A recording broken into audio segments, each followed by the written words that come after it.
On this episode of the Insurtech Geek Podcast, talking about the future of leadership in insurance and Insurtech with Jeff Shi from Insurtech Groups, Shawn Davis from Brown Davis, and Ira Ziff from The Insurance Recruiter.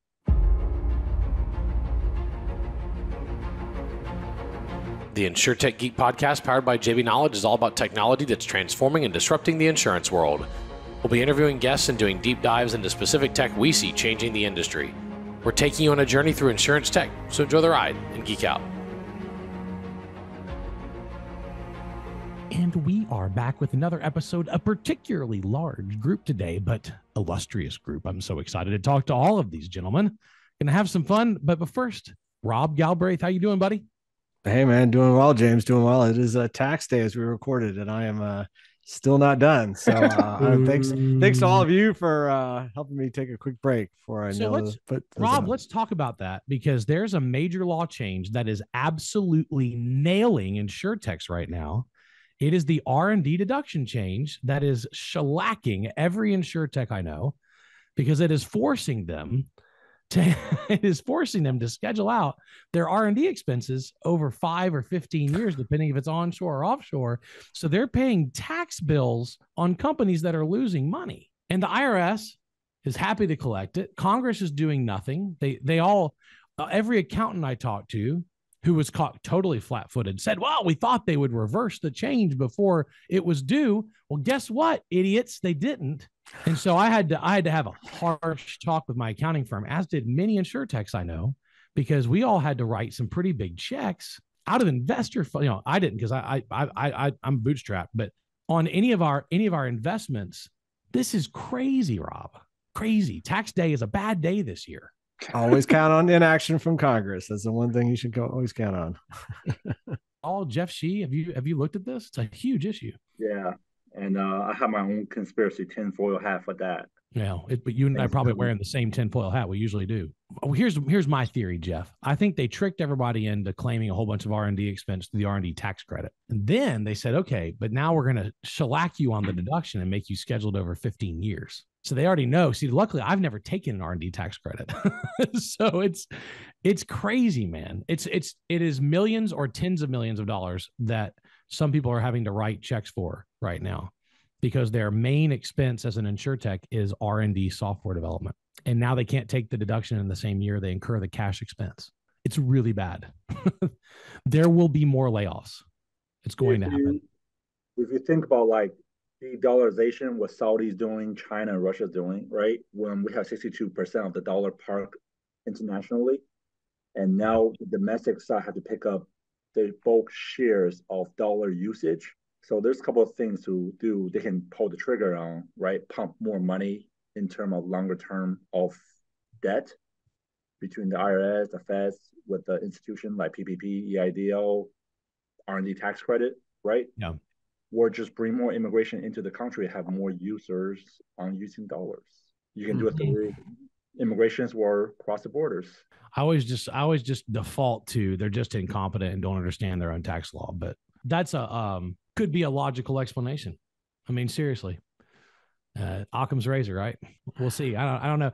You guys are in headhunting. I don't know if y'all have a lot of R&D expenses, but if you're building software, you do. Guessing not. Sometimes I think we need to build our own software. Yeah, probably should. Yeah. That was my third client, Shawn, was a headhunter. It was a retained search oil and gas headhunting firm in 2001. Yeah. I was 21, and I convinced them to let me write a web-based system to manage their entire executive search business, because there was all retained search. We did it. We built the whole thing. A bunch of 21, 22-year-olds built the whole thing. It was like the number one oil and gas executive search firm in the world, because they only did the top C-level of all the big oil and gas companies. And we built it, rolled it out. Yeah, crazy. So I had a touch point with the executive search business, and that was it. That was my only touch point, but I got into it. So let's just do brief introductions here.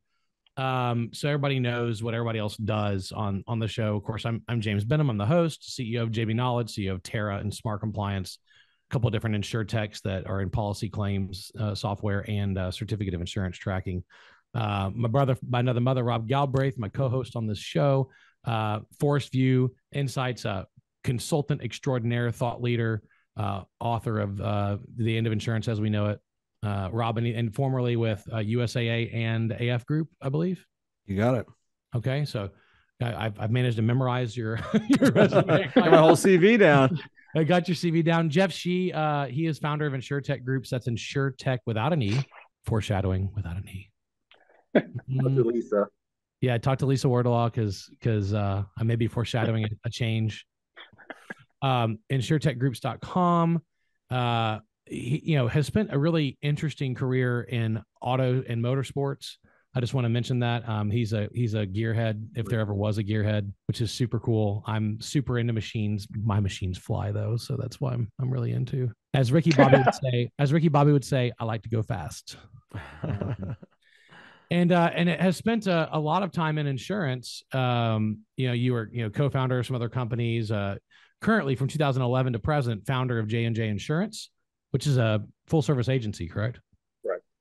And killing it. Doing good. Yeah. Life is good, right? We're getting there one day at a time. One day at a time. Well, that's what it is. 1% better every day, right? Yep. Shawn Davis, managing partner and president, Brown Davis Executive Search Partners. Went to Drake University, and then, we started doing a whole bunch of work around the industry, Transamerica, onto Genworth. And then 2021, so 2 years ago, started Brown Davis Executive Search Partners. Is that correct? Yeah, it was a tax play. I mean, we'll just stick on that theme. Yeah. Why not start a business during the pandemic? What the hell? Yeah. I started mine right before 9/11. I was like, hey, .com collapse, 9/11. Let's start a business. Why not? Why not? Why not? And then Ira Ziff, president of he's the insurance recruiter. So good to have you on, and a graduate of George Washington University School of Business. And worked in a couple different industries, but from 1998 to present. So a few years in the business. In the hang of it. Has been an executive recruiter, so dealing with the top C-level guys and executives in insurance. So glad to have y'all on. Let's jump right into our opening question. So we've got 25 minutes left here. Let's jump into our question. I'll kind of do a little roundabout. How do you see the role of leadership in the insurance industry changing in the coming years? And we've got a lot of factors coming in. We've had a super hard market. We've got inflation kicking everybody's butts. We got high interest rates. We've had a lot of personnel turnover, and we had the trauma of COVID, and we had a lot of movement of people. Now that's kind of settling down as layoffs hit, and I think we're going to see more and more layoffs. And you've got some retrenchment and then a little pullback in the insurance market. A real dynamic time right now. I'm going to start with Ira, and I'd just like to hear from you, Ira, because you've got some really great experience in the executive and talent space. How you see the role of leadership in this industry changing from here going forward. Well, if you look at the age wave that's happening in the insurance industry, more than most industries, it's really weighted very heavily on the older worker. And so leadership really has to think carefully about how to bring up the younger employees from the ground up. So often you talk to younger people and they say, well, we just can't get into the company because we don't have enough experience. Well, if companies were able to adapt their hiring process to skill up people, we'd have a better chance of getting more people into the business. And one of the things that insurance suffers from is a bad reputation. And leadership has to express why they fell in love with insurance and to affect other people's opinions about it. Yeah, it's funny because very few people went to college for insurance. Those schools do exist. And I'm happy they exist, that children at age 18, 19, 20 can actually select to study a career in insurance. It's a multi-trillion-dollar business. It's a good business to be in. Most of us fall into it. And I think we forget to articulate like to others what made us excited about it in the first place, right? Yeah, that's interesting. Jeff, your thoughts on this? Oh, I have so many. And I think one of the reasons I was trying to put this podcast together with two people who was deep in the industry and two of the best podcasters out there was a conversation I had from ITC. So I attended ITC last year, and then there was this one gentleman. He was a co-founder of a software company, right? And then we're just exchanging notes. We're both, leaving the event. I was like, hey, how's your event? And he told me he was on stage presenting, his company. And then there was a gentleman that had a couple of drinks in his hands and kind of called him out, right? About, do you guys here, do you Insurtech, he categorized them. He said, do you Insurtech people really think you're making a difference, right? Or something along that line. And then he was trying to come back with something that's clever, but not too personal. So he was like, well, that's because the old guards are all blocking us in because, some of the legacy carriers, if they allow too much change to happen, then people are going to be like, hey, what have you done? Why haven't you let the change happen, right? So I guess legacy company are trying to block the change, but at the same time, they say, hey, we're just going to do our due diligence and attend these Insurtech events, right? I think, where the next future is going with personnel in the big insurance companies is they have embraced insurance tech, the change that's coming. Mm-hmm. I don't think that makes sense. Like, you think they view it? You think they view it as just a threat to stable operations? Yeah, I think they view it as just going through the motion versus like truly embrace a change. And I feel that a lot of times, when I talk to people, they're like, oh, you guys are Insurtech. Insurtech don't really make money. There's not many Insurtech proven to us that all the changes are making money. We still do business the old-fashioned way. We're still making money. But I think at some point it will catch up. Change don't happen overnight. It's like boiling the frog 1 degree at a time. People just look down at like, some of the current Insurtech that's not performing, like Roots or Metro Miles, right? That has been in the news for not performing. But if you go back, right, the most successful Insurtech is USAA. And then what spun out from USA is Geico, and those two organizations was at the cutting edge of changes nonstop the past 50 years. Yeah, but it didn't happen overnight, right? And I think that's one of the things is when you have a major sea change, and you could argue Geico was a pretty major change in the way that insurance was sold and delivered and managed. It was not a 1 or 2 or 4 year project to get it there, right? And certainly the change naysayers are going, and Shawn, I'm sure you've seen this in your tenure in insurance, that people who are the anti-change crowd are going to cling on to any kind of negative news to justify their position. It's the phrase is called moral licensing, right? It's when you license something that's the exception to the rule, and then you make it apply to the blanket, to a panacea of things. It can be very dangerous. And I'm sure you've seen this in some of the executives you recruited where, maybe they engage in, referencing one negative thing that happened 8 years ago, and that's why they don't want that candidate. Right. Yeah. And I think that happens too. You're like, well, Lemonade's losing money and Hippo's losing money and Metro Miles losing money. So Insurtech is BS. Well, okay, hold on. They're forcing everybody's hand at changing the user experience and underwriting and quoting and binding and paying and, speeding up the claims process. So Shawn, have you seen this among some of the executives you've dealt with and have recruited? Yeah, I can go like to my personal experience too. As the early partner with some Insurtechs when it was just kind of a cool buzzword. And I think everyone was looking for a reason. It was like an internal initiative or project that everyone say this too shall pass. And so it was just looking for the reason of this would fail. And they would ask deep questions of, what's their placement rate, or just all these different questions to get a better understanding of why to shoot holes in it, to your point, versus if we brought on some standard distribution, legacy distribution, if you will, it would be, hey, we can start that thing up, no problem at all. And so just the change that everyone needed to see versus like the new shiny object to actually what it is, because I think it got a little bit of the bad rap of everyone either thought or wanted it to be disruptive, that it was this disruptive force that was coming in and going to change everything and misplace all the traditional incumbents. And then actually what it is and likely will succeed better at is it's an enabler. It's going to evolve and push us into a better spot. And to your point that you just hit on, I think a lot of it is not so much about the acquisition of new consumer markets or whatever it may be. It's more of like the middle layers of how do you change the value chain and the process along. And I think that's what people are now appreciating more. And executives are more open to, oh yeah, you guys recruit for Insurtechs. Tell me about who's the best. I had someone ask the other day, like, hey, who's your top 10 favorite Insurtechs right now? And honestly, that list was different 2 years ago, because it's going to change. What has been a criteria in your very subjective definition of favorite on insurance? You don't have to tell me who they are. Just give me, because I don't want to make it awkward, right? Let's not make it weird. Yes. But like, tell me what your criteria is for favorite Insurtech. Is it culture? Is it the technology stack? What about it makes a good Insurtech?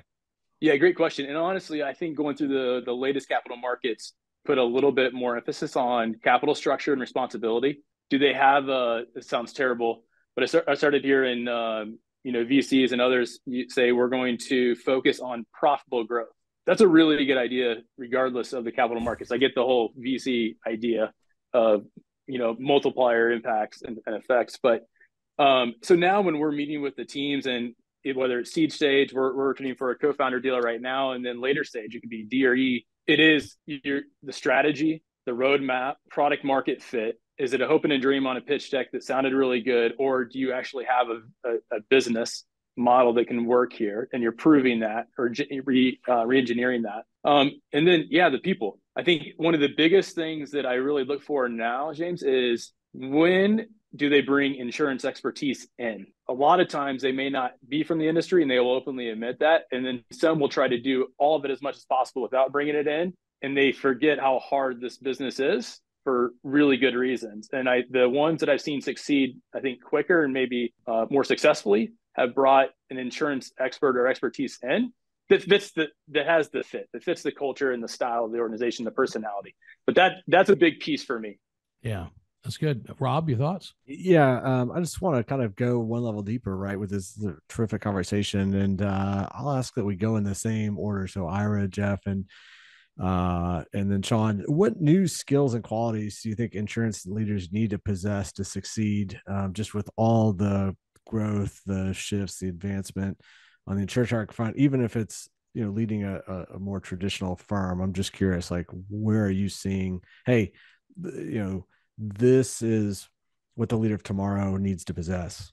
Ira, we'll start with you. Oh, okay. I've spent the last 2 days at Insurtech Innovators, and a lot of conversations are around the whole idea of being empathetic. And it really will help impact engagement, productivity, and retention. And it will also impact the whole idea of using DEI as a new management tool to grow your business. So it's not about what you say, it's how people feel what you say. And I think, if you boil it down, and I hate to make it so simple, but empathy is really lacking. And you look at these big companies and you wonder how anything gets done at times. Yeah, Jeff, any thoughts? I love this from Ira. That question took me to another place, and to sidetrack a little bit, right? So there's two stories. Netflix just celebrated their 25 years from inception, right? And then there's a guy I follow, I think Mark something. He's one of the co-founder, not Hastings, but Mark something. And he posted on LinkedIn, which I follow him. They went to Blockbuster in Dallas, promote, I saw your post on this. try to sell themselves because they were running out of money. They were like one payroll away from being done. And then they were like, hey, Blockbuster, would you buy us for $50 million? And Blockbuster just laughed them out of the room and says no. And then didn't even, no counter offer. Not like, you want 50, we give you 15, but like, no, right? And there's a guy named Elon Musk. He sold his company for $100 million, split it in half, and $50 million went to SpaceX, some little company, and then $50 million went to a little company called Tesla. Was running out of cash. He was on his last payroll 3 days away, and then went to Apple, and Apple laughed at him. And then Apple said, no, we don't want to fire you guys. There's nobody can drive EVs, right? Or something like that. Just imagine if those executives made that decision, said, maybe we don't want to believe in EV, but do we want to believe in Elon? Or maybe we don't want to believe in Netflix. Do we want to believe in these founders? We are seeing the same thing here in Insurtech, right? Because we saw a lot of VC just cool off, right? They pumped the brake on the dry powder. And there's a lot of good Insurtech out there that had revenue, velocity concept, and they were just throttling the money spend. And out of nowhere, like, oh, we got to change our business plan because our valuation are now changed because spec IPO are gone now. So there's a good inflow, outflow, mostly outflow of talent coming out of Insurtech. And as a regional carrier, distribution brokers, super niche carriers or legacy carriers, are they grabbing these talent, right? Because at the end of the day, just because a founder left Insurtech, there's 8,000 founders out there on Insurtech side. Just because they fail at something, it doesn't mean that their concept failed. What they weren't trying to solve a problem. It takes a lot of things to put one thing together. So between Shawn and Ira, they are potentially grabbing a lot of talent that's just potentially flowing out there in the ecosystem. And where they may go could be a game changer for some of these legacy companies. That's my thought, and I ramble on. So sorry. Yeah, Shawn, maybe you can bring us home. I'm just kind of thinking, new skills that Ira identified, new sources of talent that Jeff identified. What are you seeing from your perspective? Yeah, I would add just a couple. I think those are really good ones. First principles thinking, I think, is something it's key as we move forward, just because of the pace of innovation and all the changes that we see. So kind of getting to that root cause, you mentioned Elon. He has some great articles out there about first principles thinking. I think that's something that, quite frankly, in my 16 years of corporate career, no one ever raised, and all the personality assessments that I took, or corporate development, global class, whatever it was. I'm absorbed in that concept. I love it. Growth mindset. I think you got to have that going forward, no matter if we're in 2 to 4% industry. And then I think curiosity is huge. I think you have to be curious in this industry. If you're not curious, if you're not asking questions, and some of those tie together, you're going to miss the boat on, to your point, Jeff, either a partner you could have partnered with that could have solved a problem that you didn't need to innovate itself in your R&D department, or just, the latest influencer AI that everyone's talking about. Like, why not start asking really interesting questions around what Chat GPT can do for insurance? And if you're not asking those questions, you're failing the board at the top level. Like, your board should be asking those questions. They should be. It's something, I'm on the board of a public university, and we're having the same conversation. Yeah. Because there's an incredible amount of content available, educational content for free. There's an incredible amount of low cost paid content for, online. Right. Then at some point you have to ask the existential question: why does a brick and mortar public university still exist? And I'm a believer. I'm a hardcore believer. I'm wearing the brand right now for Texas Southern. And I love the mission that we have. We transform lives. We do. But I think that every organization has to come to grips with the existential threats that exist around them, either to end them or completely transform them. And ideally, you get ahead of it. Software development companies, guys. I've owned a software company for 22 years. Software companies have to deal with the fact that we have Copilot and GitHub. Copilot is an AI tool. It's kind of Chat GPT for writing code. By the way, you can use Chat GPT to write code. So you can say, hey, build a SQL query for me to manage HR data, and it'll do it. Then you can say, hey, build some JavaScript for me that will manage HR data with the SQL data you just built, and it'll do it. Like it'll literally, it knows English and Spanish and JavaScript and SQL. It treats them like another language. I've used it to write code just as a test. We have to deal with the fact that Copilot, which is another Microsoft product under GitHub, will help write the code for you. And so when you make your money selling time to write code, you have to ask yourself, okay, how much time are we going to sell if these AI assistant bots are writing a third of the code or half the code? Right. And how does that change our job? Are we still engineers? Or are we assemblers? Are we manufacturers? Like what's the role? And then, Insurtechs have to ask yourself the same. I think all Insurtechs have to ask themselves the question: what the hell is an Insurtech first? Because that I've never gotten a uniform definition of that from anybody in the space, Jeff. Like, I know what my answer is. Huh? Moving insurance forward through technology. There you go. That's a nice one sentence. And they have to say, what is forward? Is forward, they're going to say, is forwards plus 100 combined loss ratios? Is that moving forward? Is that moving forward? They're going to say that, right? They're going to throw it in our face, but that's not really the answer, is it? One thing I see, like, Financial Times, PNC Insiders, all these, news media outlets, they at least cover companies, but they don't cover individuals, and then the change that individuals make, when you take a I don't know, the new CTO going to a company, how much change they bring to that company. And I think, through your platforms, you guys could cover that a little bit more because there's a lot of change happening. A whole bunch. Yeah, a whole bunch. Absolutely. Rob? Yeah, guys, I'm curious. We also know the nature of work is changing, right? Remote work during the pandemic. I keep seeing, people are slowly going back to the office, and depending on your situation, where you live, what's your personal situation, a whole number of factors, right? I know some had said, "Oh, we'll never go back to the office." Others, right, are kind of changing their tune on that, or have steadfastly said no, right, from the very beginning. That can cause churn, right? That can cause people to leave. And I'm even seeing at the very entry level positions, people, and we've talked about it here. I've talked about it in a number of my, keynotes that I've given. Why would I want to be a claims apprentice, an underwriting apprentice, when I can make, $30 an hour walking somebody's dog, right? And I get to set the conditions of my employee, I get to set the hours of the day, like when I drive my ride share, things like that. So just curious, as we think about the changing nature of work, how are you seeing leaders respond to that, both, I would say, on a good side, and then maybe there's some ways, there are some negative trends that you'd think, hey, I'd like to throw up a caution flag here for anyone that's listening? So I think it's a really interesting question. And I think one of the things that I always talk about with executives is, and not directly at them, but it's the idea of the changing world, and whether it's remote, hybrid, or whatever it is, they'll say, hey, the company's decided to go back to the office or whatever. And the key thing that they have to understand is the company did not decide. The leadership decided that the people are going to come back to the office.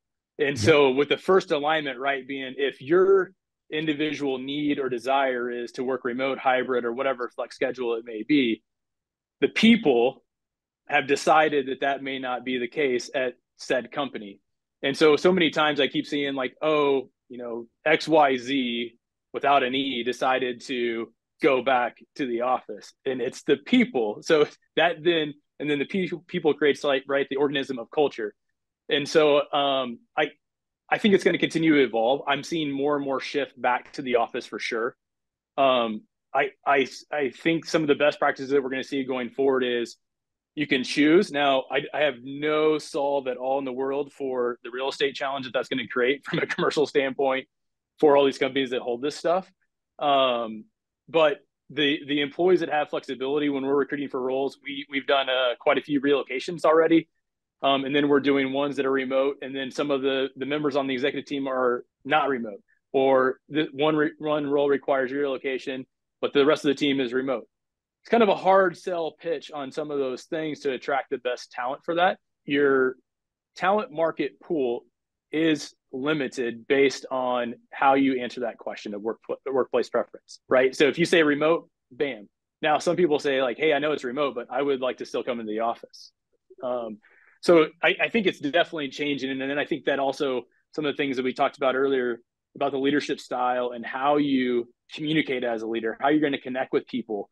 The world has changed, especially with the demographic shift that we've already, hit on and talked about. You have to figure out how to engage regardless if it's going to be in the office sitting next to me or thousands of miles away.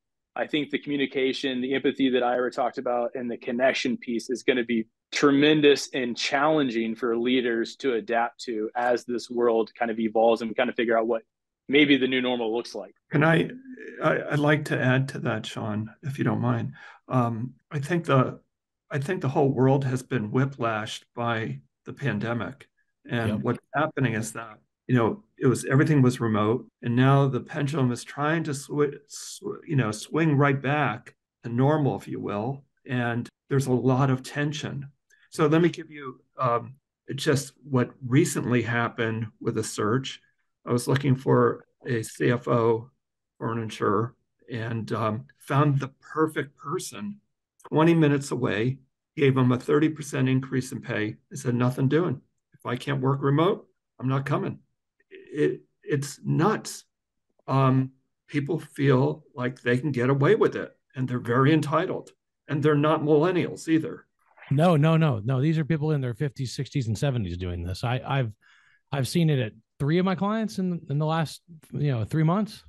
People just saying, "Hey, I'm remote, and if I'm not remote, I'm out." And they're in their 60s. It's not a millennial thing. I've actually never been a believer in the generational stereotypes anyway. But well, that's a really great one. And look, we could go on for a long time. We're already at our 40 minutes for the show, but let's do a part 2. Jeff Shi, this is a great idea, Jeff, to have maybe a multi-part on leadership and insurance. So I'll talk with the folks and we'll get that together. And next time there might not be an E around when you need one. We have a lot of good ideas. Just keep on rolling topics and subjects. I mean, this is the least talk about of Insurtech, right? People talk about CX, people talk about UX, but people don't talk about the people who are changing the Insurtech. So yeah, you got at the end of the day, companies don't make decisions, companies don't build products, people do. Yep. So on that note, we're gonna wrap the show. It was a great discussion. We're gonna have to do this again sometime. That'll be a lot of fun to have that group. But this has been another episode of the Insurtech Geek podcast. Thank you for tuning in today to geek out for our interview with Jeff Shi from Insurtech Groups, with Shawn Davis from Brown Davis, and Ira Ziff from the Insurance Recruiter. We'll see you on the next show. Thank you. Thank you. The Insurtech Geek podcast, powered by JB Knowledge, jbknowledge.com. It's all about technology that's transforming and disrupting the insurance world. I've been your host, James Benham. That's jamesbenham.com, with co-host Rob Galbraith at endofinsurance.com. And thank you for joining us today. Look forward to talking with you soon. We're taking you on a journey through insurance tech, so enjoy the ride and geek out.